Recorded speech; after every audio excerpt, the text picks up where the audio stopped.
Magandang gabi mga kababayan, narito ang mga maiinit na balitang boxing. Una sa lahat, nasa latest world rankings na naapektuhan ang pambato natin na si Carl James Martin, isang kilalang boxing prospect at dating number 1 challenger ng WBO. Nakuha ni dating unified champion na si Junto Nakatani ang pinakamataas na pwesto. Dahilan para lalong uminit ang usap-usapan tungkol sa posibilidad ng malaking laban kontra kay Naoya Inoue sa susunod na taon. Bagamat may bahagyang pagkadismaya sa ranggo ni Martin, ay nananatili pa rin siyang nasa karera para sa isang world title shot, isang pag-asa na patuloy na nagbibigay inspirasyon sa ating mga Pinoy boxing fans, kaya't suportahan natin ang ating mga manlalaban at panatilihin ang apoy bilang solid fans. Samantala na nagpakilig naman sa boxing community ang naging pahayag ni MT Promotions President Sean Gibbons matapos niyang magbigay ng pahiwatig tungkol sa isang posibleng sagupaan sa pagitan ng WBA welterweight champion Rolando Romero at ng ating living legend Manny Pacquiao. Bukod pa rito, mismong si Romero ay nagsabi na may malaking fight announcement na paparating at kapag tuluyang nakumpirma, ito ay posibleng maging isa sa pinakaabangang laban sa kasaysayan.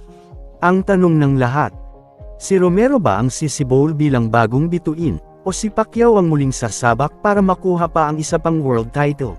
Sa ibang balita na muling inulan ng batikos ang tinaguri ang Silver Voice of the People dahil marami ang nagsasabing sobra na umano ang kanyang paninira, partikular sa Casimero Brothers.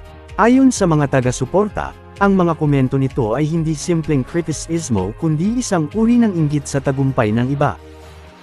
Kasama na rito ang pagbibigay ng negatibong puna sa bagong negosyo ni John Riel Casimero, na ayon sa ilan ay hindi dapat gawing katatawanan dahil ito ay isang marangal na pagsisikap para sa kanyang ikabubuhay. Mariin namang naniniwala ang mga fans na ang ganitong asal ay nakakasama, hindi lang kay Casimero, kundi pati na rin sa lahat ng nagsusumikap para sa maayos na pamumuhay. Sa huling balita na bago ang inaabangang laban niya kay Konosuke Kameda, nakatanggap ng seryosong babala si John Riel Casimero mula sa dating Japanese promoter na si Masayuki Ito. Binigyang diin ni Ito na kailangang talunin ni Casimero si Kameda sa loob ng 3 round. Kung hindi ay malalagay siya sa panganib na maubusan ng lakas dahil sa walang tigil na suntok sa katawan na maaaring maglantad sa kanyang problema sa resistensya.